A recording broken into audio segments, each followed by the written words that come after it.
Tonight, we uncover a story hidden for millennia, a tale of gods who once walked among humans, their wisdom and power erased, rewritten, and recast by the Vatican as fallen angels. These were not myths or symbols, but beings whose teachings shaped the world before the Bible. The Church did not merely ignore them. They demonized them, hid their knowledge, and buried their legacy in vaults so secret that even the bravest scholars could not reach it. Their names survive only as shadows, their stories twisted into cautionary tales, their power disguised as sin. And those who dared to seek the truth risked exile, imprisonment, or worse, disappearance into silence that spans centuries. From Thoth, the keeper of knowledge, to Isis, the sacred mother, from Osiris, the dying and rising god, to Horus, the falcon-eyed child, every figure was transformed, their original wisdom locked away beneath layers of doctrine, secrecy, and fear. Tonight, we peel back the veil, tracing the echoes of ancient Egypt hidden in cathedrals, alchemy, Masonic symbols, and forbidden texts, revealing the truth the Vatican hoped would never be remembered. But before we dive into this forbidden history, take a moment to like the video and subscribe. Imagine a world where the gods did not hide in the sky, but walked beside humans, where wisdom wore the face of an ibis-headed scribe, and protection shone through the eyes of a lioness. Long before the Bible took shape, long before the Church claimed authority over heaven and earth, the people of the Nile believed their gods weren't distant myths, but real forces that shaped the rhythm of life. These beings were creators and judges, healers and teachers, guides that watched over the living and the dead. They ruled not by fear, but by knowledge, and their stories were whispered across temples carved in stone. Yet centuries later, almost every one of them would be recast as something dark. The question is, how did gods once honored as bringers of light become condemned as fallen beings, whispered about only in warnings? To understand this transformation, you must step into a time older than memory. For thousands of years, Egypt thrived as a center of science, astronomy, and sacred philosophy. The people mapped the stars with stunning precision. They built monuments that still defy the understanding of modern engineers. They developed spiritual systems richer and more complex than anything the world would see again for millennia. And at the heart of this ancient wisdom stood their gods.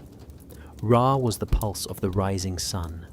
Isis was the mother whose love could heal even death. Osiris was the judge who taught humanity the meaning of rebirth. Thoth was the keeper of all knowledge. These were not just stories. To the Egyptians, they were cosmic principles made visible, reflections of natural forces wrapped in symbols so humans could understand the secrets of existence. But when new powers rose in Europe, everything changed. By the time Christianity began, shaping the Western world in the 1st century, a shadow had already started to stretch over the ancient gods. The Church would grow to fear any belief system that gave people direct access to knowledge or spiritual awakening. Egypt did both. Its gods represented wisdom and transformation. Its temples taught that humans could rise into the light through understanding. This was dangerous to a system that demanded obedience. So slowly and quietly, the Egyptian pantheon was rewritten. Thoth, the teacher, was recast as a sly trickster spirit. Isis, the divine mother, was condemned as a symbol of forbidden magic. Osiris, the resurrected king, was pushed aside by a new story of resurrection that erased his name. Eventually, these beings were labeled something far worse: fallen angels, deceivers, spirits that led humanity away from the one approved truth. But why did the Church go so far? Because acknowledging the Egyptian gods meant acknowledging that humanity once possessed a level of wisdom far beyond what the Church allowed. If people remembered the past, a past full of cosmic knowledge and spiritual freedom, they might question the authority built on fear and silence. So the old gods were buried. Their temples were abandoned. Their names were spoken only in warnings. Yet the truth is this: gods do not vanish. Their stories survive in symbols carved into forgotten walls and in the questions that refuse to die. And tonight, as we open the first door into this hidden history, we will walk back into a world the Church tried to erase. A world where the gods stood tall before they were cast down. There was a moment in history when the sky itself seemed to change. Not the real sky above people's heads, but the sky inside their beliefs, the map of heaven that guided how they understood creation. For thousands of years, the ancient world accepted that different cultures had different gods and different ways of describing the universe. But when Christianity began to rise in the 1st century, especially after it became tied to political power in the 4th century, a quiet but enormous shift began. Suddenly, there could only be one truth, one heaven, one set of approved beings who lived within it. Every older god, whether Egyptian, Greek, or Babylonian, had to be rewritten or erased entirely. This was not just a change in faith. It was a takeover. At the center of this transformation stood the early church, which would later grow into the Vatican. They understood something most people never realized. If you want to control a civilization, you begin with its heaven. You reshape the spiritual map, and everything else follows. So the church began building a new cosmology. Angels were placed in strict ranks. Archangels became generals of a holy army. Heaven was painted as a kingdom with only one ruler and one path to reach him. Any belief that did not fit this new structure was declared dangerous. And this is where the old gods of Egypt found themselves in the crossfire. The church did not claim these beings were imaginary. That would have been too easy. Instead, they took a far more powerful route.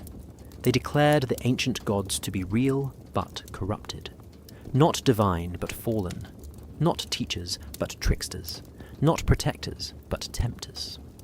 Step by step, the gods of Egypt were recast as the same beings mentioned in the Book of Enoch, the Watchers who defied heaven, or the spirits who misled humanity before the flood. Their stories of creation and wisdom were stripped away and replaced with warnings. The message was simple. If the old gods seemed wise, it was a trap. If they brought knowledge, it was forbidden. If people once worshipped them, it was a deception. And once this idea took hold, the church gained total authority to define what was good and what was evil. It is important to understand why this rewriting happened. The Vatican did not fear statues or temples. It feared the power behind them. Egyptian spirituality taught that humans could rise through understanding that knowledge was a path to awakening, and that the divine lived inside every person. These ideas made people independent. They could seek truth without a priest standing in the way, to a growing religious empire that was unacceptable. So instead of debating the old gods, the church demonized them. Instead of acknowledging ancient wisdom, it buried it. And instead of allowing the past to speak, it rewrote heaven itself so that nothing older could survive. By the time the Middle Ages arrived, the transformation was complete. People no longer saw the gods of Egypt as symbols of creation or cosmic forces. They saw them as fallen angels, locked out of heaven, and forever branded as enemies of truth. Yet, even now, their stories linger in hidden corners, hinting that the old heaven was not destroyed, but replaced. And the question that rises from the shadows is simple. Who truly benefits when a new heaven is forced upon the world? Long before the rise of Christianity, the Egyptians believed the universe was guided by a council of divine beings, known as the Ennead. They were not random gods thrown together in myths. They were a structured family of cosmic forces, each with a clear purpose. Atum, the creator; Shu, the air; Tefnut, the moisture; Geb, the earth; Nut, the sky; Osiris, Isis; Seth, and Nephthys completing the sacred circle. To the Egyptians, this council represented balance. Every part of nature was connected. Every force had a voice in the cosmic order. Nothing existed alone.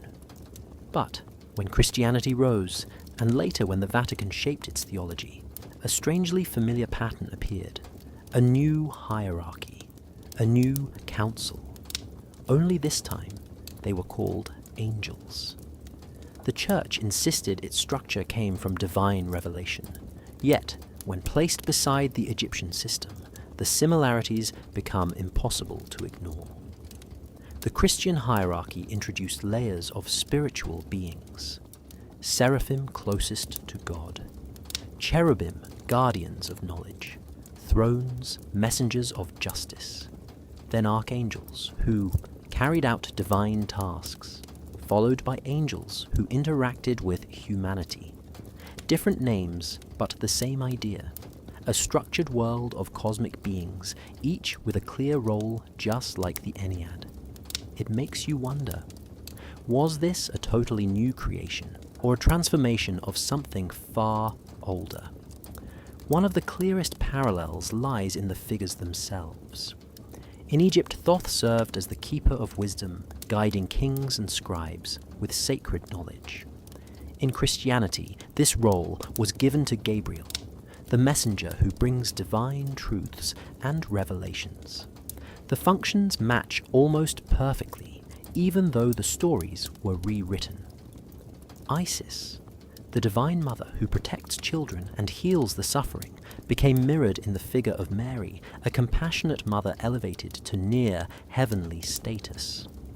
Osiris, the judge of the dead, became echoed in Michael, who weighs souls and fights darkness. Seth, the chaotic challenger, became reflected in the Christian adversary, portrayed as the enemy of heaven. It is as if the Vatican took an older cosmic map and redrew the labels, leaving the structure almost untouched. Another clue appears in how both systems describe spiritual conflict. Egyptian myths speak of battles between order and chaos, where divine beings must protect creation from forces that threaten balance. Christianity mirrors this, with angels battling fallen angels locked in a war for the fate of the world. These stories match not because one copied the other in secret, but because the Church understood that people already recognized these patterns. If the new religion mirrored the old structure, it would be easier for converts to accept. The only difference is that Egypt taught that humans could rise in understanding and join the cosmic harmony, while Christianity insisted that only obedience to God could maintain order. So the same framework was kept, but the meaning was changed. When you look closely, the question becomes unavoidable. Did the Vatican create a new heavenly order, or did it inherit Egypt's divine blueprint and simply give it new names? The Ennead and the angelic hierarchy stand like two mirrors facing each other, showing the same shapes reflected in different eras. And once you see the connection, it becomes clear that history did not erase the old council. It only disguised it behind a different light. In the ancient world, there was no figure more respected as the keeper of truth than Thoth. Egyptians believed he was the mind of the universe, the one who recorded every event and guarded every secret of creation. He was the scribe of the gods, the inventor of writing, the master of mathematics, and the guide who helped souls pass safely into the next world. To follow Thoth was not to worship a distant being, but to walk a path of learning and awakening. His temples were schools, his priests were scholars. His teachings encourage people to question, explore, and understand the deeper laws of reality. But when Christianity began taking shape, and the Vatican later rose as the authority over knowledge, Thoth became a threat. Not because he was evil, but because he represented something far more dangerous to an institution built on obedience. He represented independent wisdom. For the early church, the greatest danger was not a rival god, but a rival teacher. A being whose very story told humanity that the truth belonged to everyone, not just to those in power. And so a slow and calculated rewrite began. The Vatican never claimed Thoth was imaginary. Instead, they reframed him as a deceiver, a spirit who offered forbidden knowledge, the same way the serpent in the garden tempted humanity. Little by little, the qualities that once made Thoth a symbol of enlightenment were twisted into warnings. His role as the keeper of sacred texts was recast as a manipulator of truth. His mastery of magic was labeled occult and dangerous. His ability to guide souls was painted as a false promise. The church built a narrative where knowledge itself became something to fear if it did not pass through their hands first. Anything outside their approved teachings was quickly branded heresy. Books about astronomy, philosophy, and ancient wisdom were locked away or destroyed. And in the shadows, the memory of Thoth was pushed further from light. By the Middle Ages, he had been reduced to a symbol of witchcraft and dark magic, the kind that church courts hunted without mercy. Even the Hermetica texts, believed by many scholars to preserve fragments of Thoth's teachings, were condemned and hidden. Yet there is a reason the church reacted with such intensity. The teachings associated with Thoth encouraged a direct connection to truth. They taught that humans could rise to higher knowledge through study discipline and spiritual openness. No priest required, no gatekeeper needed. For a religious empire, this independence was a threat more powerful than rebellion. It could awaken people from the obedience that held the system together. So Thoth, the teacher, became Thoth, the deceiver. Not because his story changed, but because the world was forced to see him through new eyes. Still, the old image never truly vanished. Even today, symbols connected to Thoth appear in secret societies, in alchemical texts, in the origins of modern science, and in every question that challenges the limits placed on human knowledge. And deep inside those questions, the ancient voice whispers again, reminding us that wisdom does not come from fear. It comes from seeking the truth, no matter who tries to hide it. Long before Christianity took shape, the world knew the name of Isis. She was the most beloved goddess in Egypt, a symbol of compassion, motherhood magic, healing, and unbreakable devotion. Her story taught that love could overcome death itself. She gathered the pieces of Osiris, her fallen husband, and brought him back to life. She protected her son Horus against every danger. She watched over kings and farmers with the same gentle strength. For thousands of years, her worship spread far beyond Egypt, reaching Greece, Rome, and lands across the Mediterranean. Temples were built in her honor. Women prayed to her for guidance. Men called on her for protection. She was the Great Mother, a figure of comfort and wisdom. But when Christianity rose, and later the Vatican gained power, the presence of Isis became a problem. Her influence was too strong, her image too familiar, and her story too close to the one the Church was trying to establish. A loving divine mother. A miraculous birth. A child promised to bring light into the world. These ideas existed in the worship of Isis long before the Church placed them into the story of Mary. At first, the Church attacked Isis directly. They labeled her worship as pagan and dangerous. They claimed her symbols represented forbidden magic. They insisted that her temples were places of deception, filled with spirits meant to lure people away from the true faith. Statues of Isis, nursing baby Horus, were smashed or hidden. Priests who once honored her were forced to convert or flee. But even as the Church tried to erase her, they knew the people would not easily forget the mother who had comforted them for centuries. So instead of removing her completely, they did something more subtle. They absorbed her. They transformed the image of Isis into the image of Mary. The loving mother holding her divine child became one of the most common images in Christian art. Artists painted Mary in the same posture used in ancient statues of Isis. Early churches were built over the ruins of Isis temples. Festivals, once held for Isis, were repurposed and linked to Mary. The Church never admitted this connection, but historians have traced the similarities for many years. Yet, despite this transformation, the powerful parts of Isis, the parts that showed feminine wisdom, independence, and spiritual strength, were taken away.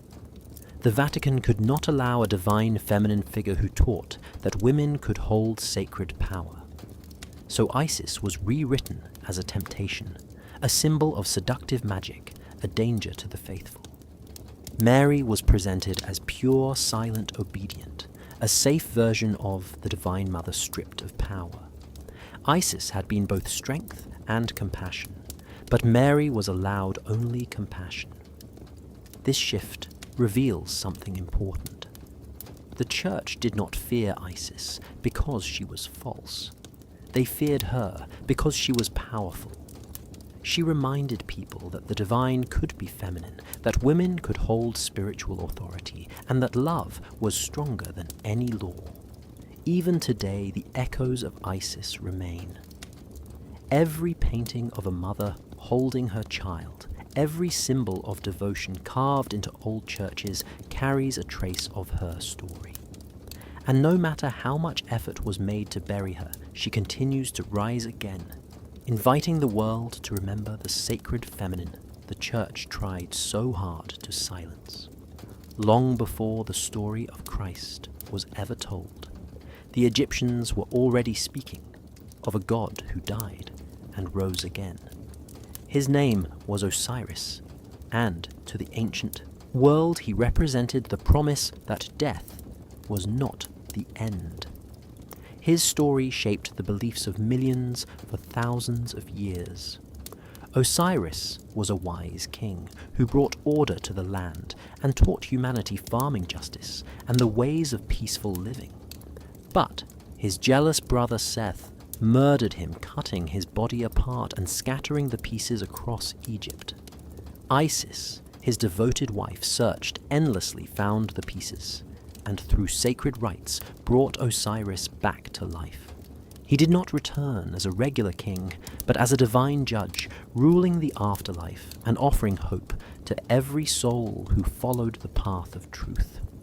For the Egyptians, Osiris was the first resurrected, being the blueprint of eternal life. So when Christianity emerged with its own story of a dying and rising Saviour, the similarities were impossible to miss. A beloved figure who teaches truth, a betrayal that leads to death, a miraculous resurrection, a promise of eternal life for believers. These parallels were so strong that early church leaders became deeply uncomfortable. If people realized another resurrection story had existed long before Christ, they might question the originality and divine uniqueness the church depended on. They might even wonder whether the Christian message was built on older myths, or transformed from ancient teachings. The Vatican could not allow that doubt to spread. So they moved quickly to bury the memory of Osiris. Temples dedicated to him were shut down. Priests were forced into silence. His symbols were recast as signs of pagan superstition. His stories were labeled dangerous lies, created to mislead the faithful. The Church insisted that only one true resurrection had ever taken place, and that everything else was the work of false gods or fallen spirits. But this raised a troubling question. If Osiris was truly a false god, why did his story mirror the Christian story so closely? Why did both speak of a murdered saviour, a grieving holy mother, a return from death, and a judgment of souls? The easiest explanation was the one the Vatican promoted. They claimed the old stories were inspired by evil beings who pretended to be divine. They said these beings created imitations of future Christian truths to confuse humanity. But the more logical explanation is one the Church feared. The story of Osiris may have been part of a much older spiritual tradition, a tradition that explored death, rebirth, and divine transformation long before Christianity appeared. Instead of admitting this, the Vatican erased Osiris from the timeline. By the Middle Ages, most Europeans had never even heard his name. Only fragments survived in secret manuscripts among alchemists and mystics who sensed that something important had been hidden. And today, as scholars rediscover ancient Egyptian texts, Osiris begins to rise again, not as a rival to Christ, but as a reminder that the idea of rebirth is older than any single religion. His story calls us to look deeper to question why a tale so central to human spirituality was removed so forcefully, and to ask what other truths were buried beside him. Long before the gospel story was ever written, the Egyptians told the tale of a holy child born under miraculous circumstances. His name was Horus, and he was the divine son of Isis and Osiris. What makes his story so unsettling to the Vatican is not that it existed, but how closely it mirrors the story of Christ, told thousands of years later. According to ancient Egyptian belief, Horus was conceived after Isis brought Osiris back from death. His birth was celebrated as a sign of hope and renewal. He was often shown as an infant, sitting on the lap of his mother, surrounded by symbols of protection. Artists carved this image into statues and painted it on the walls of temples. For centuries, people prayed to the mother and child for comfort and guidance. When Christianity later introduced the image of Mary holding baby Jesus, the similarity was impossible to ignore. Even early Christians living in Egypt noticed that the new sacred image looked almost identical to the one they had grown up with. But the overlap did not stop at the birth. Horus was said to be a child of divine purpose, destined to fight darkness and restore order. He performed miracles. He healed the sick. He faced the forces of evil, even as a young boy. One ancient text describes him overcoming dangers that no human could survive. He was called the light of the world, and the one who brings salvation to the people. These titles sound strikingly familiar to anyone raised in a Christian setting. As the story continues, Horus grows into a powerful figure with a clear mission. He battles Seth, the one who murdered his father, and threatened the balance of the world. This cosmic struggle between the divine son and the bringer of chaos mirrors the later Christian idea of a holy savior battling the forces of darkness. The pattern is so clear that many scholars have pointed out the parallels, even though the Vatican has consistently avoided acknowledging them. When Christianity began spreading through Egypt in the early centuries, there was a problem. People already had a story of a divine child, a loving mother, a miraculous birth, and a savior who brought hope. If the church wanted to convert the population, they needed to make their story appear completely unique. So they attacked the old one. Priests of Horus were pushed out. Temples were closed. The image of the divine mother and child was claimed as Christian property, even though it had existed for ages. Anyone who tried to point out the similarities was accused of supporting pagan lies. As time passed, the church began labeling Horus not as a symbol of divine order, but as a pagan invention. Later, he was described as a demonic trick, meant to mock the future story of Christ. All of this was done to protect the idea that Christianity introduced something entirely new. But the truth hidden beneath layers of fear and rewriting is simpler. Human spirituality did not begin in the 1st century. The archetype of the divine child, the savior, born from a miracle. The healer who stands against darkness had existed long before, and in Egypt it reached its most powerful form through the story of Horus. His tale forces us to ask a question the church has avoided for centuries. If the same pattern appeared so long before Christianity, what does that say about where the story truly began? Long before the Christian devil took shape in the minds of believers, there was another figure who ruled the realm of chaos in the ancient world. His name was Seth, and to the Egyptians he was not a being of pure evil, but a complex force of storms, desert winds, disorder, and unpredictable change. He was the power that broke balance, but also the power that defended it when needed. In some stories, he protected the sun god Ra from the serpent of darkness. In others, he challenged the order kept by Osiris. Seth was not a villain in the simple way the Vatican would later define evil. He was a necessary force in a world built on balance. But when Christianity rose and needed a clear enemy, a figure to represent all darkness, confusion, and rebellion, the church looked to older myths and found in Seth the perfect template. His story contained the ingredients for the character they wanted to create: a betrayer, a challenger of divine order, a being associated with destruction. The difference is that the Egyptians never saw Seth as an absolute enemy. They believed the universe needed both harmony and disruption to keep life moving. However, the Vatican saw something else. They saw an opportunity to take a familiar figure and transform him into the face of spiritual danger. When Christianity spread through Egypt in the 1st centuries after the birth of Christ's people, they already knew the ancient story of Seth killing Osiris and battling against the rightful heir Horus.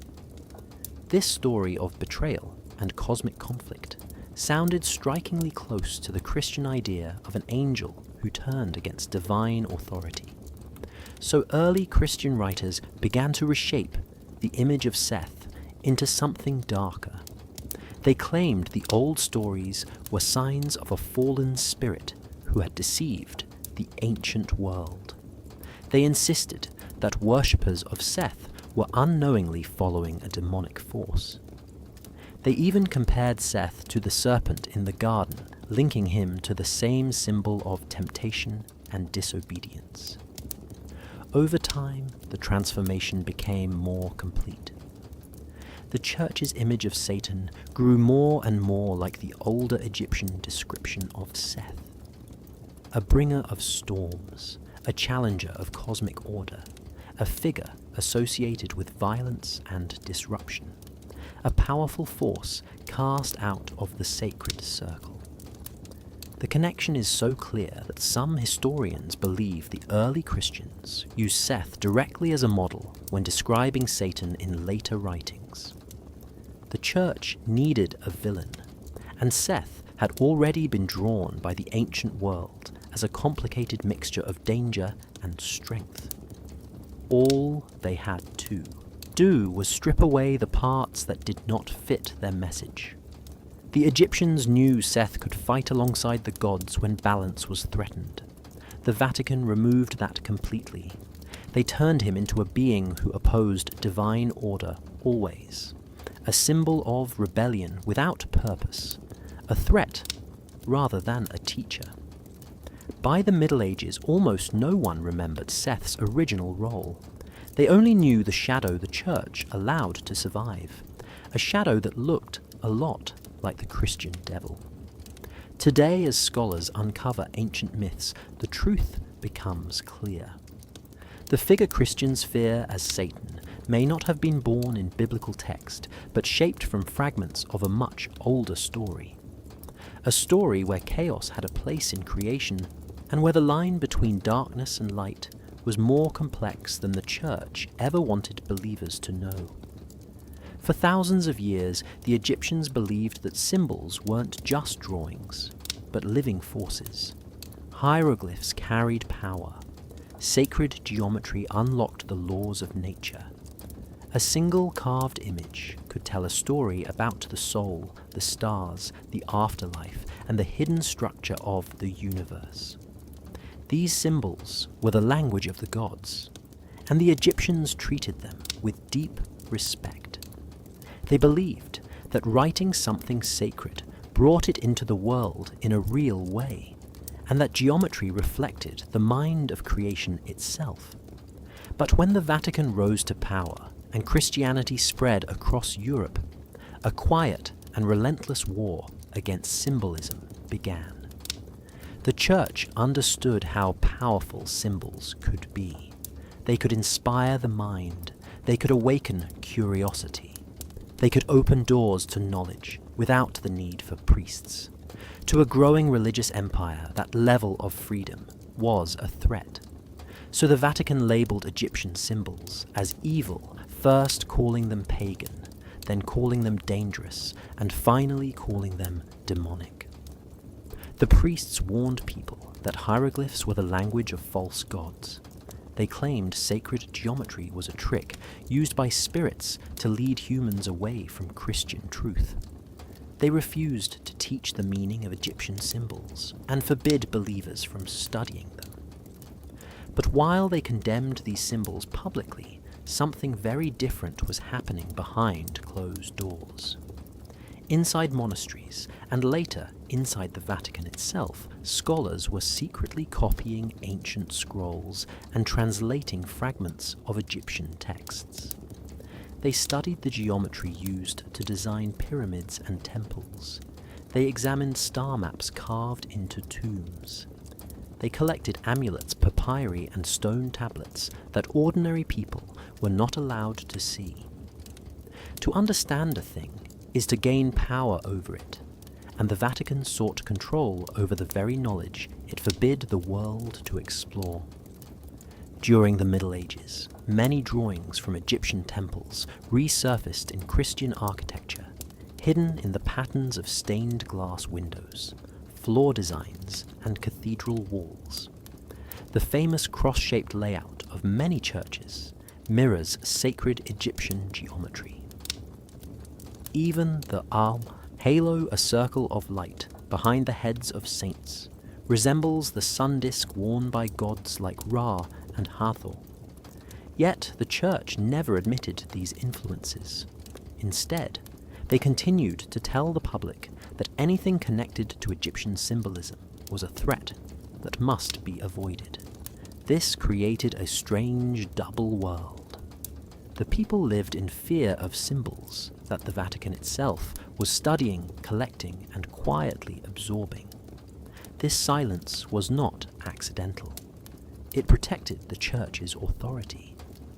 If the public realized that the ancient Egyptians had mastered astronomy, mathematics, architecture, and spiritual symbolism long before Christianity existed, they might question what the Vatican truly controlled.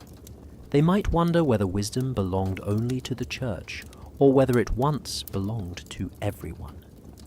Today, many of the symbols once condemned have been rediscovered by historians, archaeologists, and spiritual seekers. The hidden geometry behind Egyptian temples aligns with the stars. The hieroglyphs once feared reveal deep philosophical truths. And as the real meaning of these symbols rises from the shadows, the Vatican's long silent war against them becomes easier to see. Not a battle against evil, but a battle against knowledge that threatened their power. There was once a place where the light of human knowledge burned brighter than anywhere else on earth. It stood in the heart of Alexandria, a city where scholars from every land gathered to study the mysteries of the universe. The Library of Alexandria was more than a building. It was a living memory of the ancient world. Inside its walls were hundreds of thousands of scrolls containing wisdom from Egypt, Greece, Babylon, Persia, and lands far beyond. Astronomy, mathematics, medicine, philosophy. Sacred texts from forgotten temples, and writings that explored the origins of the soul. Everything humanity had learned for thousands of years was protected there. But that memory did not survive. The destruction of the Library of Alexandria is one of the greatest tragedies in history, and one of the clearest turning points where the knowledge of the ancient world slipped into darkness. Yet the story most people hear is soft and simple. A fire, an accident, a loss no one could prevent. The truth is far more unsettling. When new powers rose, especially those connected to the early Christian church, the knowledge stored in Alexandria became dangerous. It contained ideas too old, too powerful, and too free for a world being reshaped by strict religious doctrine. It held stories that challenged the new teachings. It held scientific discoveries that proved the universe was older and more mysterious than the Church wanted people to believe. And worst of all, it held Egypt's spiritual memory, including texts about Isis, Osiris, Horus, Thoth, and the deeper meaning of the gods the Vatican would later demonize. As Christianity grew in influence, the tension around Alexandria increased. Scholars who questioned the new religious teachings were attacked. Philosophers were targeted. Scrolls were quietly removed or destroyed. By the 4th century, violent riots struck the city. Angry mobs encouraged by religious leaders stormed the library's collections. Some texts were burned in the streets. Others were carried away, never to be seen again. Later, in the same century, the Temple of Serapis, which housed another massive library, was destroyed under orders aligned with Christian authority. What survived that attack was finished by later waves of conflict, leaving the ancient world's greatest treasure in ruins. With the fall of Alexandria, the world lost more than books. It lost the bridge between civilizations. It lost the evidence of ancient science. It lost the writings that could have revealed how people understood the soul before doctrine replaced exploration. Most of all, it lost Egypt's voice. Without the scrolls that described the gods, the rituals, and the sacred wisdom passed down for thousands of years, the Vatican found it easier to rewrite the past. They could claim the old gods were demons because the texts that explained their true meaning had been erased. They could shape the timeline because the records that proved otherwise were gone. And as the ashes of Alexandria settled, a new age began.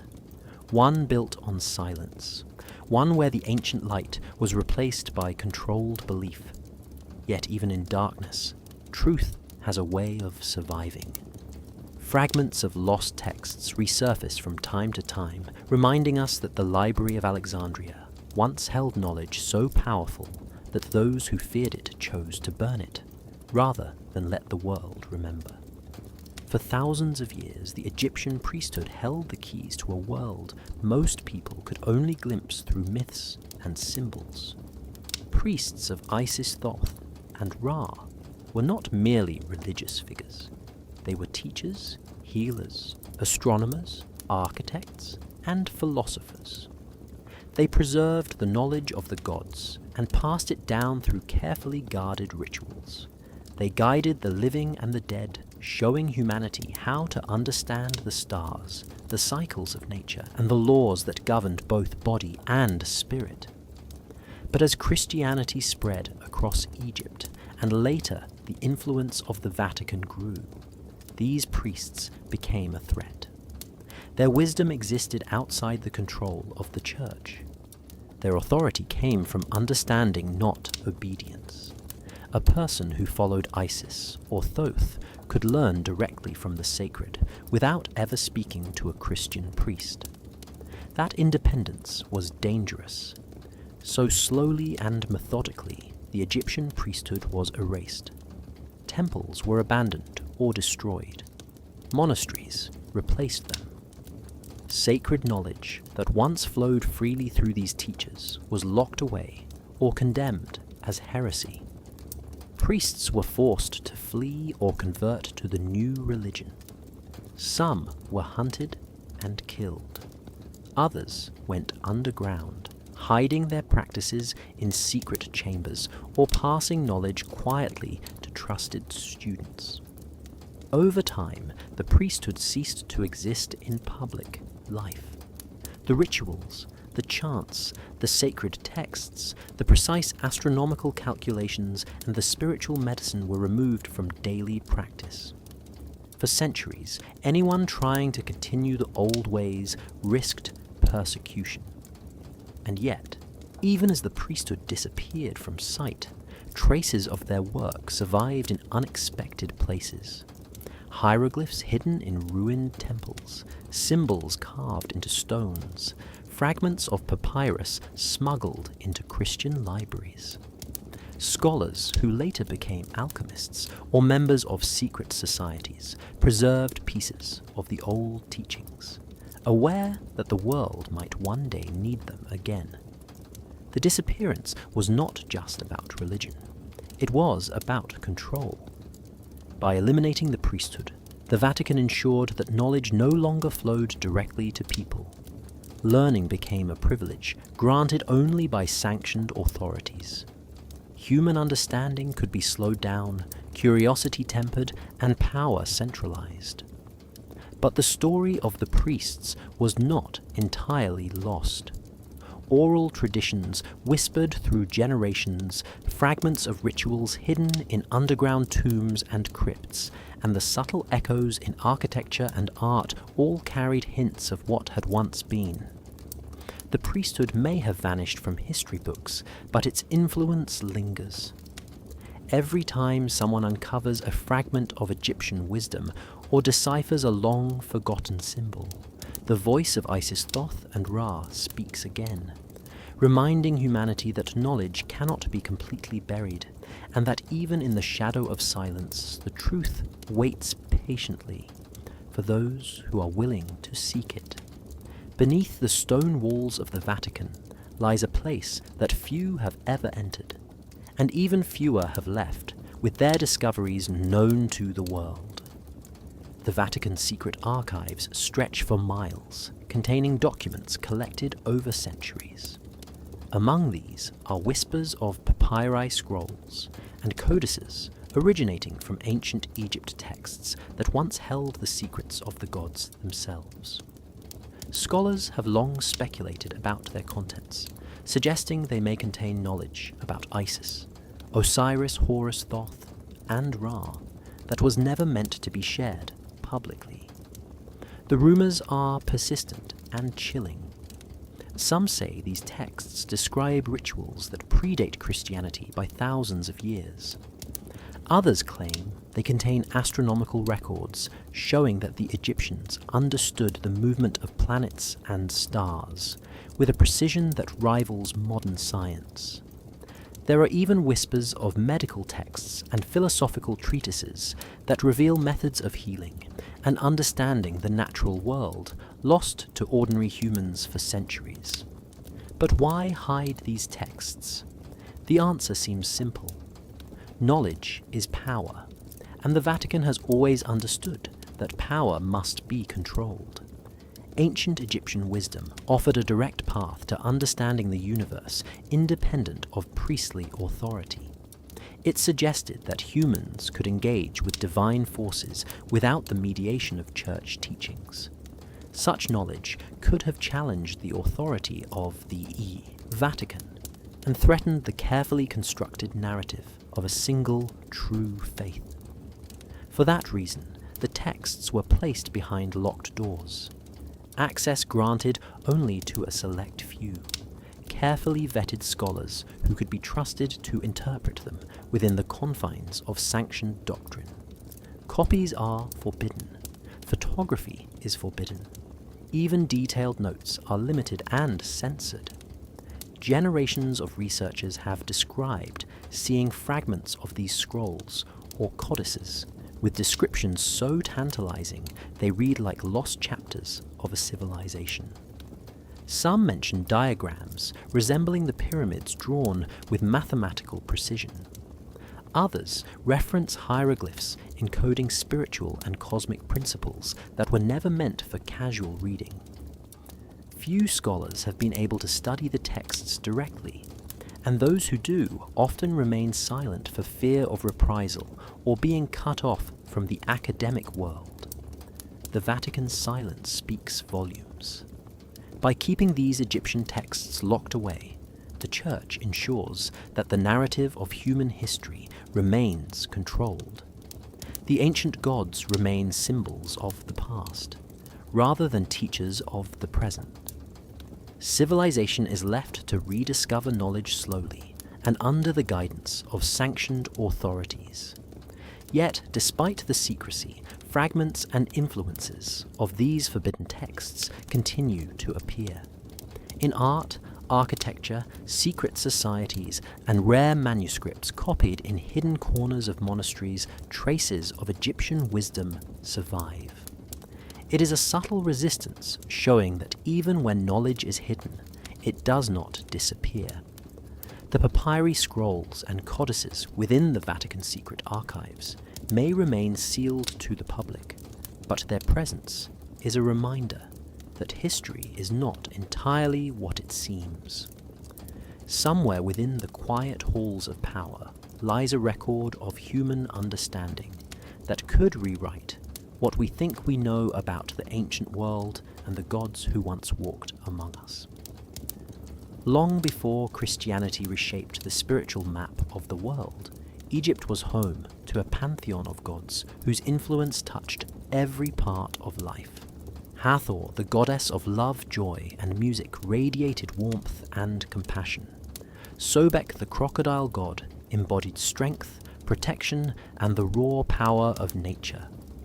Bastet, the cat goddess, guarded homes and nurtured families with a watchful eye. Each god was not just worshipped, but understood as a living force interacting with humans, guiding them, teaching them, and inspiring them to live in balance with the world. Their stories were complex and layered, full of lessons about morality, courage, and the cycles of life. But as the Christian Church gained power, and later the Vatican rose to central authority, these gods became too influential, too visible, and too independent. The Church could not allow beings that taught people to seek wisdom outside of its doctrine. So a transformation began that would erase their original roles and reshape them for a new religious narrative. Hathor, once celebrated as a goddess of life and pleasure, was slowly recast as a spirit to be feared or revered only under strict supervision. Her symbols of music, fertility, and celebration were removed from public understanding or absorbed into Christian imagery of angels or saints. Sobek's ferocious nature, his control over the Nile, and his protection of the people was reframed as demonic power. Stories that once celebrated him as a necessary force of life became cautionary tales of dangerous spirits who led humans astray. Bastet's protective and nurturing qualities were softened or redirected into angelic figures whose purpose was sanctioned by the church. She became a symbol of obedience, rather than independent guardianship. This process was not arbitrary. By converting powerful Egyptian gods into angels, spirits, or demons, the Vatican could maintain the semblance of spiritual continuity while controlling the meaning of belief. The public was taught to fear or worship only the forms approved by the church. Those who had once prayed to Hathor, Sobek, or Bastet were subtly encouraged to redirect devotion to Christian figures with similar attributes. At the same time, scholars within the church continued to study these deities in secret. They copied texts, interpreted symbols, and examined rituals, not to preserve ancient religion, but to understand and control it. Knowledge that could empower people outside the church was hidden, locked away, and reframed. By the Middle Ages, the original identities of these gods had been largely erased in public perception. Only their shadows remained in art, architecture, and cryptic manuscripts. People no longer recognized them as independent forces. Instead, they were angels, spirits, or demons working within the framework the church approved. Yet, even today, the echoes of Hathor Sobek and Bastet survive. In hidden symbols in Masonic imagery, in art that predates the Renaissance, and in the persistent patterns of myth, their presence can be felt. The angelization of Egypt's pantheon is a powerful reminder of how authority can rewrite history and reshape belief, turning living gods into tools of control and ensuring that the original lessons they offered remain buried beneath layers of doctrine. Long before the church wrote its official histories, the gods of Egypt were alive in the stories, in the temples, in the hearts of the people. Isis, Osiris, Horus, Thoth, Hathor, Bastet, and many more were celebrated not as enemies, but as guides, teachers, and protectors. They represented forces of nature, wisdom, justice, love, and chaos in balance. People looked to them for understanding of the universe and their place within it.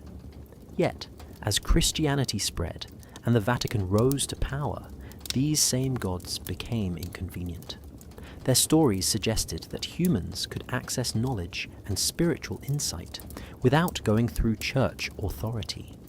That kind of independence could not be tolerated. So a careful process of rebranding began, a transformation that would cast the ancient deities in a new, terrifying light. Texts were rewritten, myths reinterpreted, and the meaning of the gods altered. A deity who once guided humanity through understanding and order became a fallen angel, a being who defied heaven and sought to lead humans into sin. Thoth, the master of wisdom, became a deceiver. Isis, the sacred mother, became a sorceress tempting mortals away from the true faith. Horus, the divine child, was labeled a pretender. Seth, already a figure of chaos, became the prototype for the devil himself. The church used texts carefully, drawing on the authority of scripture and newly written commentaries to link these ancient gods to the concept of fallen angels described in the Book of Enoch and later Christian writings. Every trait that once made a god admirable or necessary was reframed as dangerous. Powers of healing became spells. Knowledge became forbidden. Leadership and judgment became rebellion. And through this process, the gods did not simply vanish. They were folded into a system the church could control. Scholars within monasteries, and later the Vatican itself, copied Egyptian texts not to honor the gods, but to understand them, to ensure that every story could be interpreted in a way that supported the Christian framework. This silent war over meaning allowed the Vatican to claim authority over not just the future of faith, but the memory of the past. Once the gods were recast as fallen angels, people believed the narrative without question. Temples fell silent. Statues were destroyed. Knowledge of rituals and teachings was lost or hidden. And over centuries, the idea of rebellion against heaven became associated not with freedom or knowledge, but with evil. By converting ancient deities into fallen angels, the Vatican achieved something extraordinary. It preserved fragments of the old gods while simultaneously erasing their power, controlling human perception for generations. Today, scholars and independent researchers can still see the traces of this transformation. Symbols, writings, and hidden meanings survive in art, architecture, and secret manuscripts. Fallen angels, once ancient gods, remain reminders of a past that the Church feared and sought to contain. The rebranding is not just a story of religion. It is a story of how authority shapes memory, belief, and the very way humans understand the divine. The gods were never gone, they were rewritten. Long before the Bible described them, stories of extraordinary beings walking the earth had existed in many cultures. In ancient Egypt, there were tales of children born from unions between gods and humans, beings who carried divine power yet lived among mortals. These beings were teachers, warriors, and guides. They were not always worshipped, but were respected as links between the heavens and the earth. When Christianity began to take shape, the Vatican faced a problem. People already knew myths of powerful hybrid beings. Their existence suggested that humans could inherit strength, knowledge, and insight directly from divine sources. That idea challenged the authority of the Church because it implied that one did not need a priest to access greatness or wisdom. So these ancient myths were repurposed into a new framework. The Nephilim appeared in the Hebrew Bible as the offspring of angels and humans. They were described as giants, beings of great power, often associated with rebellion or chaos. The transformation was deliberate. The stories retained the core idea of divine human hybrids, but stripped away the positive aspects that celebrated wisdom or spiritual potential. The Nephilim became dangerous, unnatural, and forbidden. In doing so, the Vatican could warn the faithful that curiosity, ambition, or contact with forbidden knowledge was a path to destruction rather than enlightenment. This repurposing of myth was not limited to the Nephilim. Many elements of Egyptian lore found echoes in biblical narratives. Stories of Osiris's resurrection, Horus's miraculous birth, and Thoth's wisdom were recast into frameworks that emphasized obedience, sin, and punishment. The hybrids, once potentially heroic, became cautionary examples of what could happen when humans overstepped divine boundaries. Scholars who examine ancient texts notice uncanny parallels. The Nephilim in Genesis resemble the children of gods and humans from Egyptian stories, not only in description, but also in the themes they embody. Strength, divine favor, and the potential for greatness remain, yet they are cloaked in fear and danger. It is a subtle but powerful rewriting. Humanity's ancient memory of living alongside beings who could teach, protect, and elevate is buried under layers of cautionary tale and moral warning. Over centuries, the myth became deeply ingrained in Christian teaching. The Nephilim were warnings against curiosity and rebellion. They were stories to enforce obedience, rather than inspire exploration. And yet, when modern scholars and independent researchers dig through Egyptian and biblical texts side by side, the old truths shine faintly through. The Nephilim may not be original creations, but echoes of a world where gods and humans once interacted freely, a world that the Vatican chose to recast into shadows. Every reference, every story, every warning is a remnant of something older, a memory of the children of the old gods, reminding us that history is rarely as simple as it appears, and that the world the Church presented was carefully rewritten to protect power and control knowledge. Long before the Church declared it heresy, the Egyptians believed that writing was not merely a way to communicate, but a way to touch the divine. Hieroglyphs were more than symbols. They were living signs, each one vibrating with cosmic energy, carrying the intentions of gods and the laws of the universe.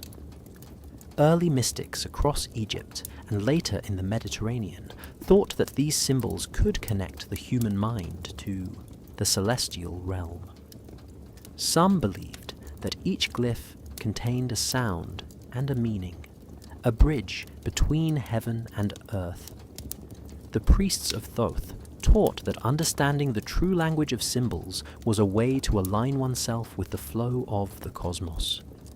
Knowledge of hieroglyphs allowed humans to participate in creation itself, to see patterns hidden in nature, to calculate the movements of the stars, and even to influence the world through wisdom and ritual. But when Christianity began spreading through Egypt and eventually throughout Europe, the Vatican faced a dilemma. The power of these symbols was real. They could awaken understanding, encourage independent thought, and grant insight that was not sanctioned by the Church. That could not be allowed. Slowly, a narrative was built in which hieroglyphs were no longer sacred, but dangerous. They were associated with pagan worship, magic, and demonic influence. The mystical power the Egyptians attributed to their writing was reframed as temptation, a tool to mislead the faithful. Monks and priests were warned against studying the signs too closely, fearing they might be corrupted or drawn away from the approved teachings. At the same time, the Vatican did not discard the knowledge entirely. Secretly, scholars and select clerics continued to study hieroglyphs in hidden libraries and private collections. They copied texts, recorded patterns, and interpreted celestial alignments, not to preserve Egyptian religion, but to control its influence. This created a paradox. Publicly, hieroglyphs were condemned as dangerous and forbidden. Privately, they were studied as a source of immense knowledge and power. The Church's silence was not ignorance, but strategy. By controlling who could understand the symbols, the Vatican ensured that only a select few could access the hidden wisdom that connected the earth to the heavens. Over centuries, this duality allowed hieroglyphs to survive, while their true meaning was obscured. Secret societies, alchemists, and mystics continued to explore them quietly, preserving the knowledge that the general population was forbidden to touch. Even today, traces of the ancient understanding of hieroglyphs appear in architecture, in esoteric texts, and in symbolism used by hidden orders.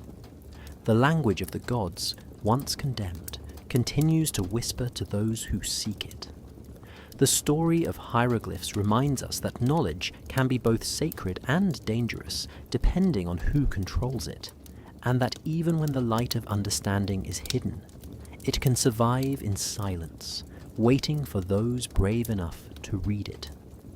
In the quiet corners of monasteries across Europe, there were men who dared to seek knowledge that the world had been told to forget.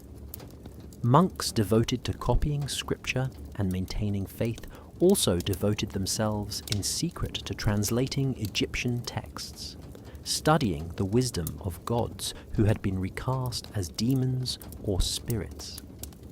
They worked by candlelight in rooms no visitor would enter, poring over fragile papyri scrolls and damaged codices brought from faraway lands.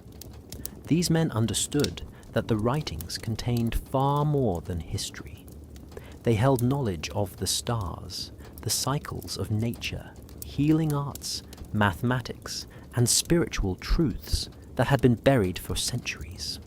For every text that survived in a monastery, it meant that a piece of Egypt's memory remained alive, hidden from the prying eyes of the church authorities who dictated public belief.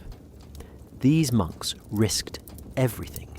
Discovery could mean imprisonment, punishment, or accusations of heresy. Their work was silent, their names often lost to history. Yet in their hands, the ancient wisdom continued to breathe. They translated Thoth's writings on the laws of the cosmos, transcribed Isis's teachings on life, birth, and renewal, and recorded fragments of Horus's miraculous stories. They annotated diagrams of sacred geometry, mapped celestial movements, and preserved rituals that had once guided human understanding of life and death.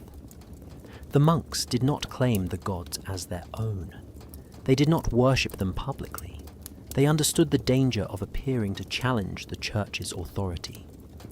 Instead, they approached the texts as scholars, historians, and guardians of a knowledge too powerful to destroy entirely. Over decades and centuries, these secret translations created a hidden network of understanding, a quiet countercurrent to the official story. When Europe was told that the past was dark and dangerous, these men knew that light had survived. Their work laid the foundation for later rediscoveries, the Renaissance and Enlightenment that were said to bring wisdom back to the world. Without these secret monks, countless insights from Egypt might have been lost forever. They preserved the continuity of human thought and the possibility that people could connect directly with the patterns of the universe. Their efforts remind us that history is not just what is written in public records. It is also what is hidden behind locked doors, what survives in secrecy, what is carefully protected for future generations. The monks who studied Egypt in secret did more than copy texts. They challenged the idea that knowledge belonged to any one authority. They kept alive a memory that the church had tried to erase, and they ensured that the wisdom of the old gods could still influence humanity, waiting patiently for a time when the world might be ready to see beyond the veil of silence.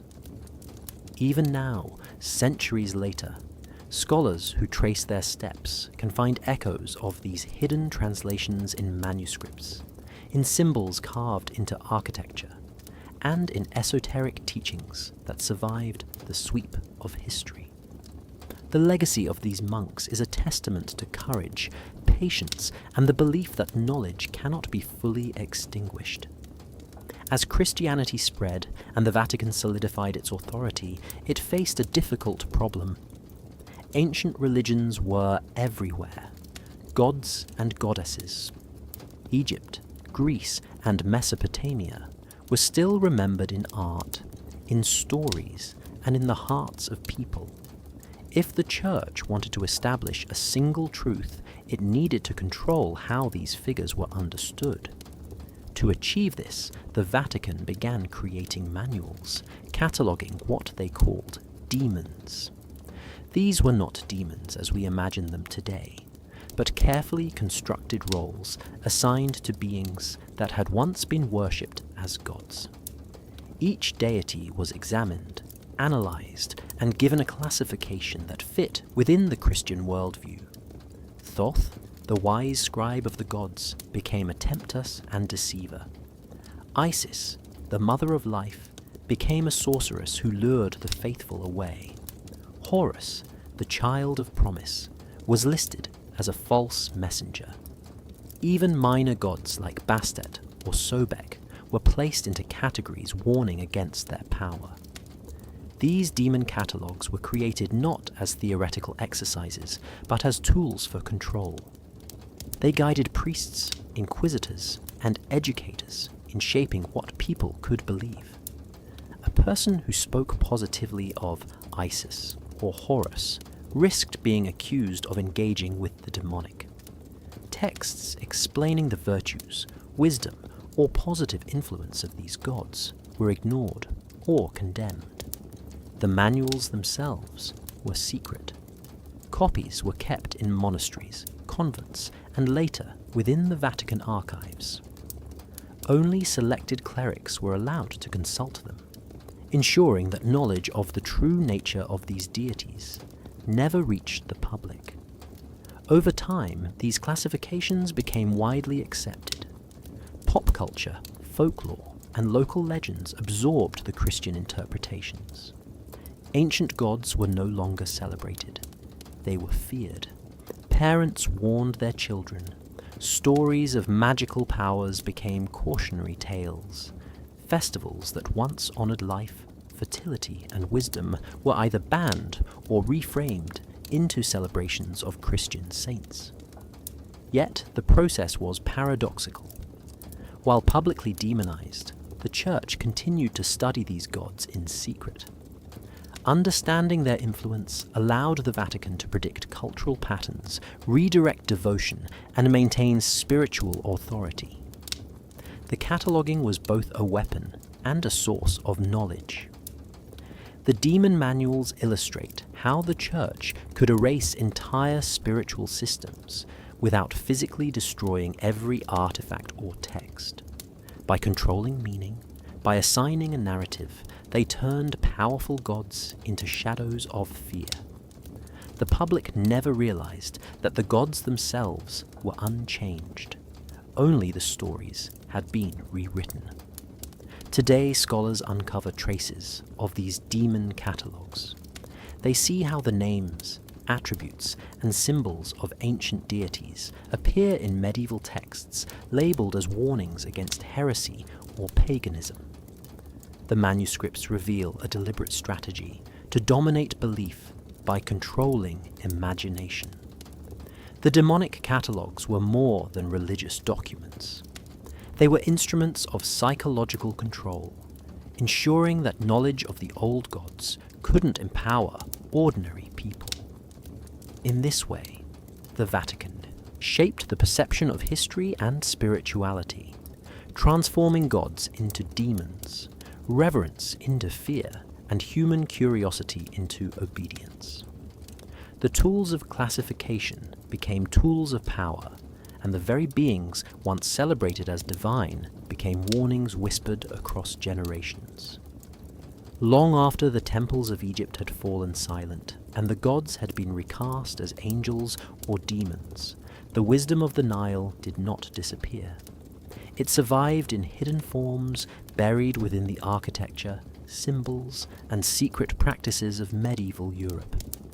Cathedrals, towering and solemn, often held more than Christian devotion within their walls.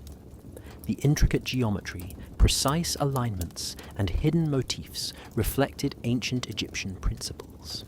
The spirals, the ratios, the patterns were not merely decorative, but encoded lessons in balance, proportion, and the movement of the cosmos.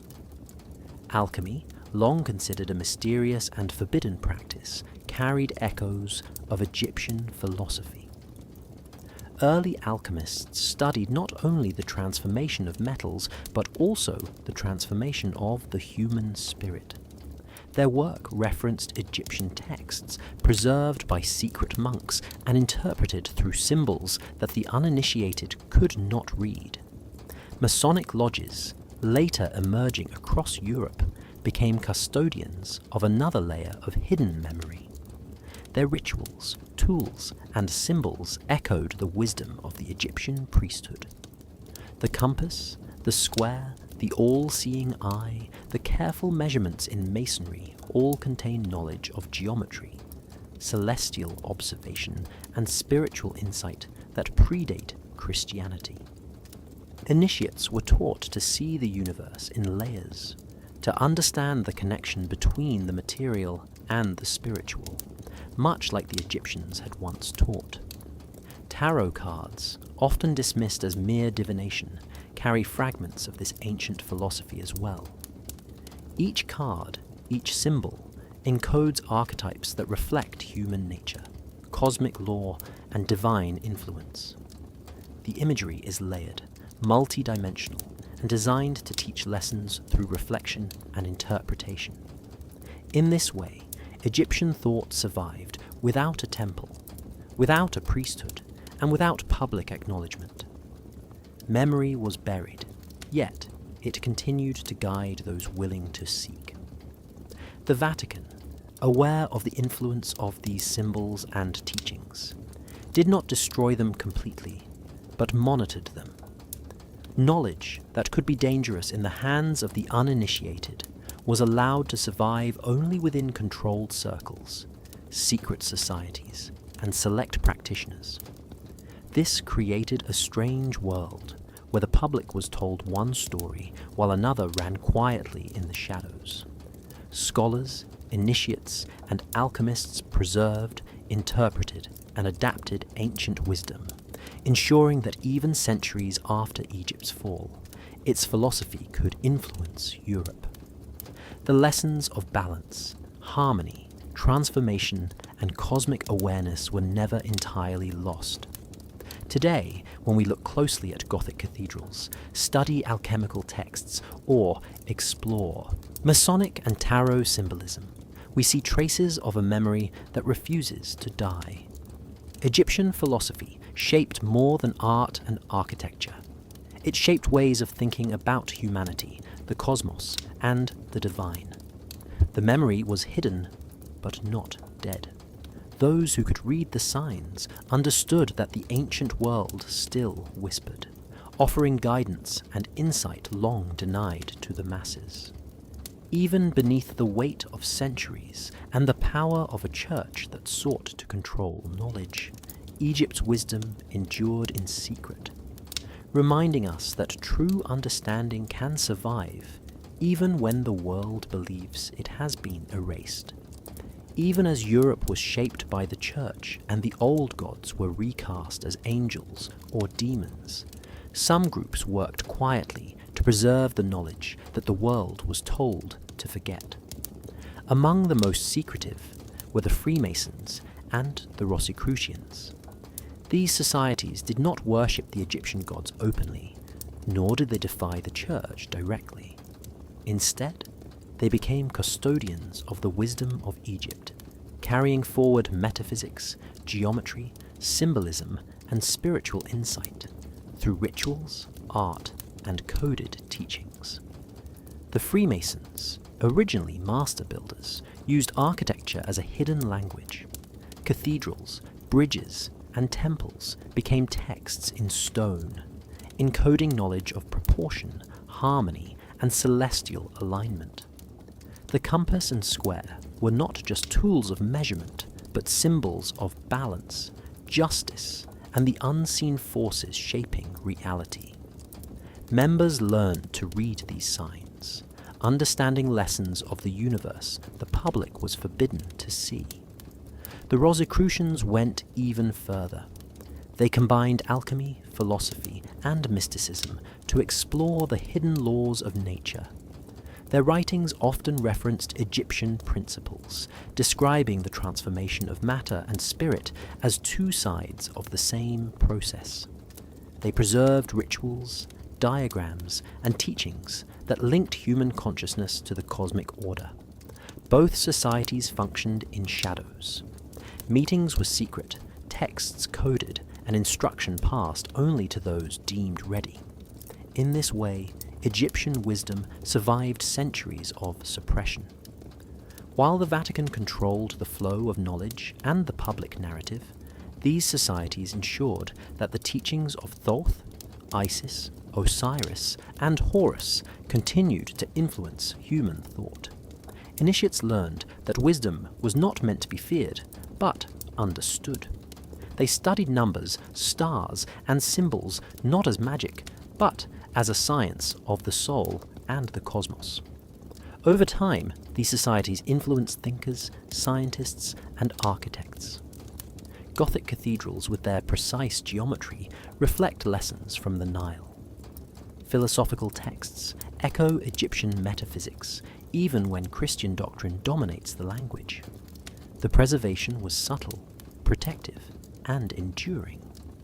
Today, when researchers examine Freemason lodges or Rosicrucian texts, they find layers of meaning that reach back thousands of years. Egyptian metaphysics survives in the rituals, symbols, and philosophical systems of these secret societies. They became bridges between a lost ancient world and a present that had been taught to forget. The light of Egypt was hidden, but not extinguished. By passing knowledge in silence, encoded in stone and symbol, these groups ensured that human understanding could continue to evolve, even under the weight of control and suppression. The Freemasons and Rosicrucians remind us that truth can endure when hidden, that wisdom can survive centuries of oversight, and that even in secrecy, the ideas of the gods of Egypt continue to guide those willing to see beyond the surface of the world. The Egyptian light, carefully protected, still illuminates paths for those who seek knowledge beyond what is officially sanctioned. Long before the Bible described a single omnipotent God, there were countless deities guiding the world. The Egyptians had Isis, Osiris, Horus, Thoth, Hathor, and many others whose stories explained creation, life, death, and the stars. Each god had a role, a balance, and a purpose. Humanity understood the universe through their interactions. When Christianity emerged, it did not simply add another god to the mix. It claimed supremacy, rewriting the cosmic order as a battle in which one god conquered all others. The stories of old gods were reframed as myths, legends, or warnings of rebellion against the divine. The cosmic battles told in Egyptian texts became the foundation for biblical narratives, recast as a fight between the one true God and forces of darkness. Osiris's resurrection became a foreshadowing of Christ. Seth's chaos became the prototype for Satan. Horus's miracles were erased or claimed as prefigurations of Jesus. Every story, every symbol, every act of power from the old gods was either absorbed, rewritten, or demonized. This was not an accident. The Church understood that the people believed in what they could see, hear, and experience. Ancient Egypt had trained generations to understand the cosmos through its gods. By presenting a single god triumphing over the old pantheon, the Vatican could centralize authority and make human devotion exclusive. The cosmic battle became a narrative of obedience. To believe in other gods was not curiosity or reverence. It was rebellion. Over centuries, this reframing solidified. Temples were abandoned, statues destroyed, rituals condemned. People learned only one version of history. The gods that once walked among humanity became shadows, angels, demons, or forgotten names. Yet the echoes of the old cosmology survived. Secret texts hidden in monasteries, symbols in architecture, and teachings preserved by alchemists and secret societies quietly kept the memory alive. They reminded the few who knew that creation was complex, that the universe had layers, and that balance required many forces, not one absolute ruler. The cosmic battle described in the Bible was thus less a literal event than a story of power, control, and rewriting.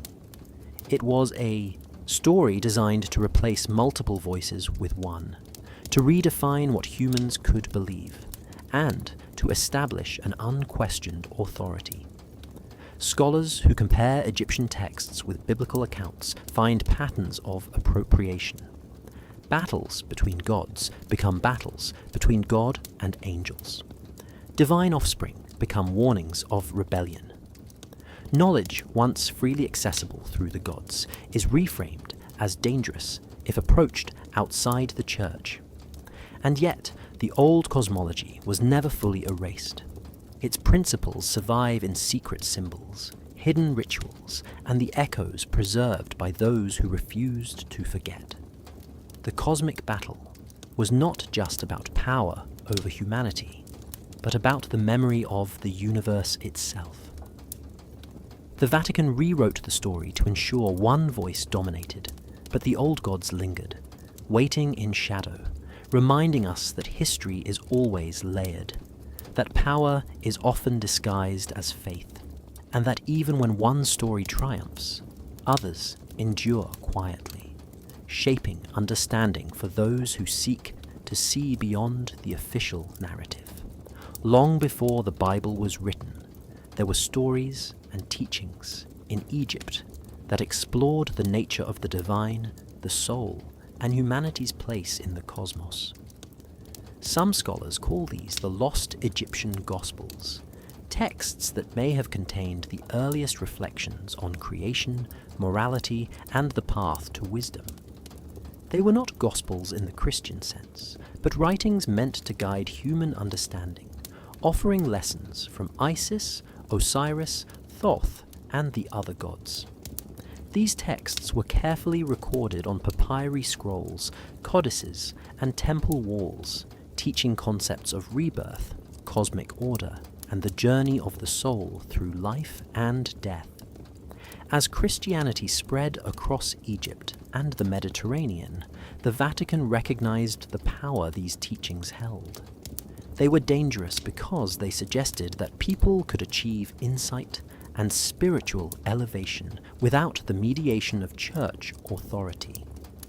And so the lost Gospels were quietly removed from public view. Some were destroyed, others hidden in private collections, and a significant number eventually found their way into the Vatican secret archives. The archives are vast, containing documents collected over centuries, many of which have never been catalogued or seen by the public. Among them are rumoured to be fragments of these pre-Christian teachings, preserved under lock and key to ensure that only carefully vetted scholars could access them. The content of these lost Egyptian Gospels is the subject of speculation. Some believe they contain advanced cosmology, describing the stars, planets, and cycles of nature with precision that predates European astronomy. Others suggest they contain ethical and spiritual guidance, encouraging humans to seek wisdom, balance, and harmony through reflection and study rather than fear and obedience. There are also claims that the texts hold symbolic and metaphysical diagrams, patterns of sacred geometry, and hieroglyphic codes that explain the forces behind creation and the connections between humans, the gods, and the universe. Over centuries, the loss of these Gospels reshaped human history. Without them, the narrative became dominated by the Church's version of divinity. The old wisdom was recast as superstition, demonized or absorbed into Christian saints and angels. Yet hints remain in hidden manuscripts, alchemical writings, and the symbolism encoded in architecture. The lost Egyptian Gospels are reminders that the story of humanity is not complete.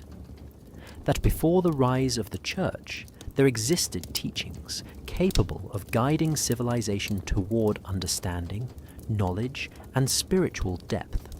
Scholars, historians, and researchers who study the archives carefully sometimes uncover fragments or references that suggest a world of wisdom long concealed. Each discovery challenges the accepted narrative, hinting at knowledge that was intentionally hidden. These Gospels, lost to the public for centuries, continue to inspire curiosity, questions, and the search for truth. They remind us that history is layered, that knowledge can be suppressed but never fully destroyed, and that the human mind has always sought to understand the mysteries of existence, even when powerful institutions sought to control the story. For centuries, the gods of Egypt were silent. Their temples lay in ruins, their stories rewritten, their teachings hidden behind the walls of the Vatican and lost monasteries. Yet, even in that silence, the memory of Isis, Osiris, Horus, Thoth, Hathor, and Bastet endured. Fragments of their wisdom survived in art, architecture, alchemical texts, Masonic symbols, and the oral traditions of secret societies. Now in the modern era, those fragments are reawakening. Archaeologists uncover ancient temples, tombs, and artifacts that reveal new insights into Egyptian life, religion, and knowledge. Every discovery tells a story not of superstition, but of a civilization that understood the stars, medicine, mathematics, and the human soul in ways that often surpass what we thought was possible for the time.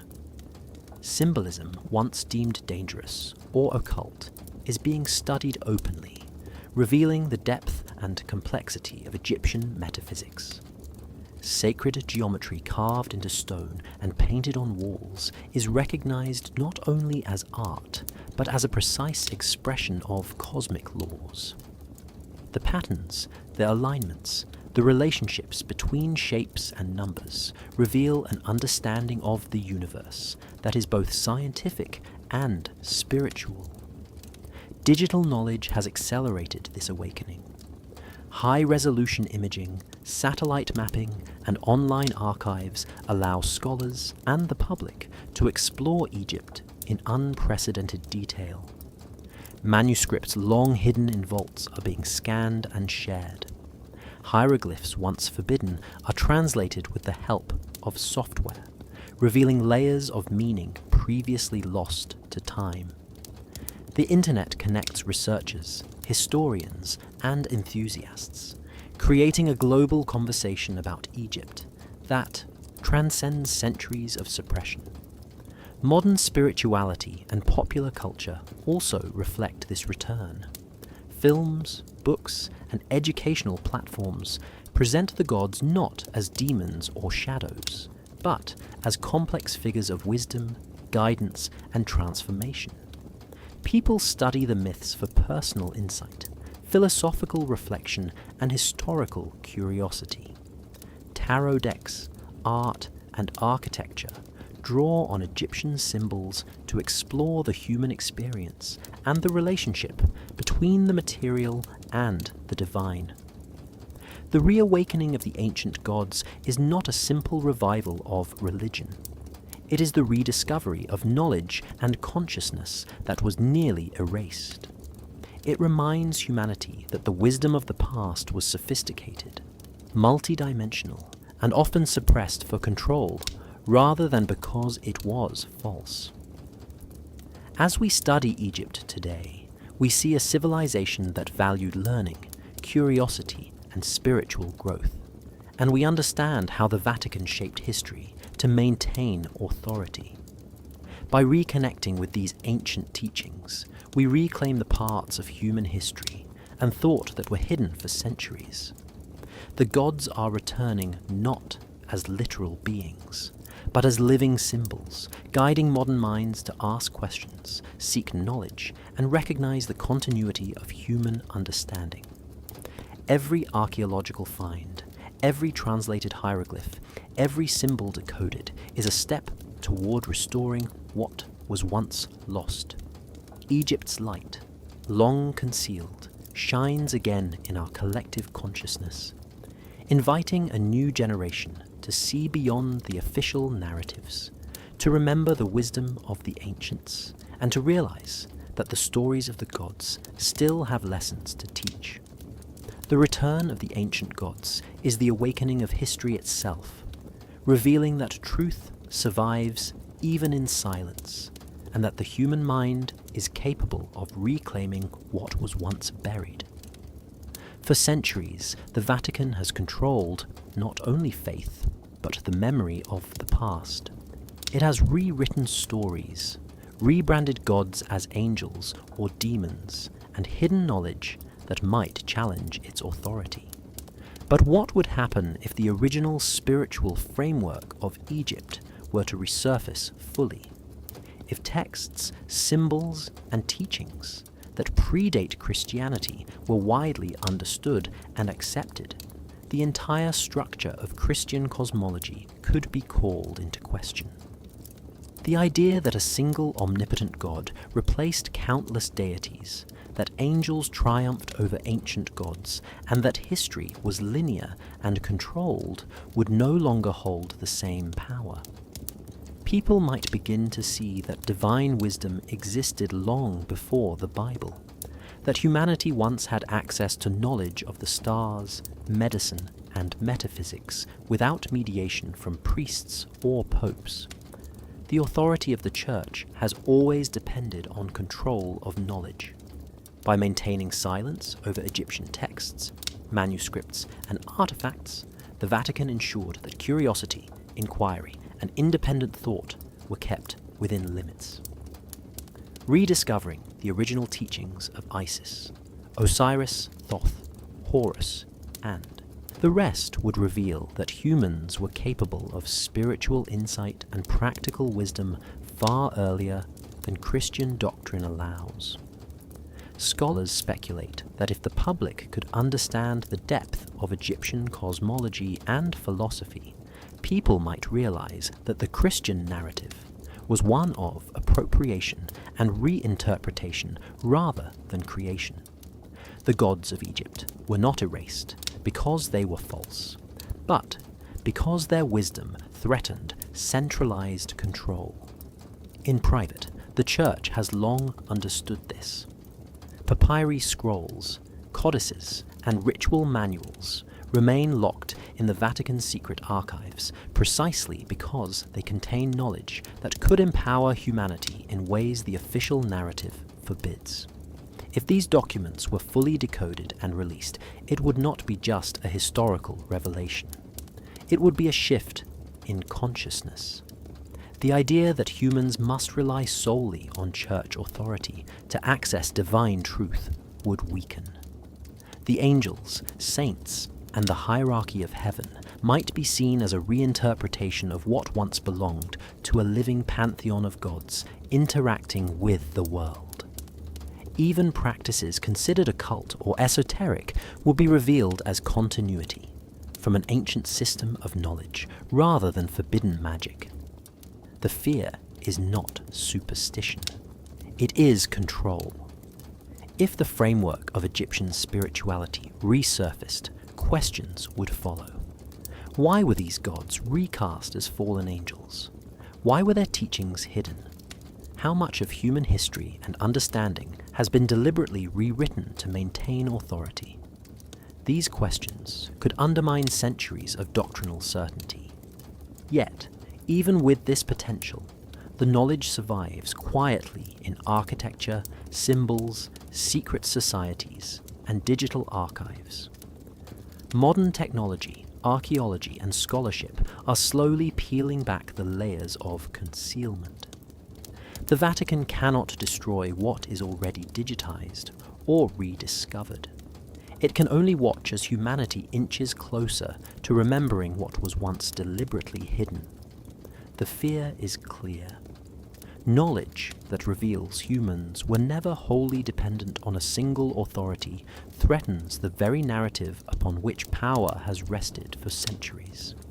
If Egypt's original spiritual framework returns, it will remind the world that wisdom was never monopolized, that gods were once guides, not shadows, and that the story told for centuries may have been only one version of a much larger truth.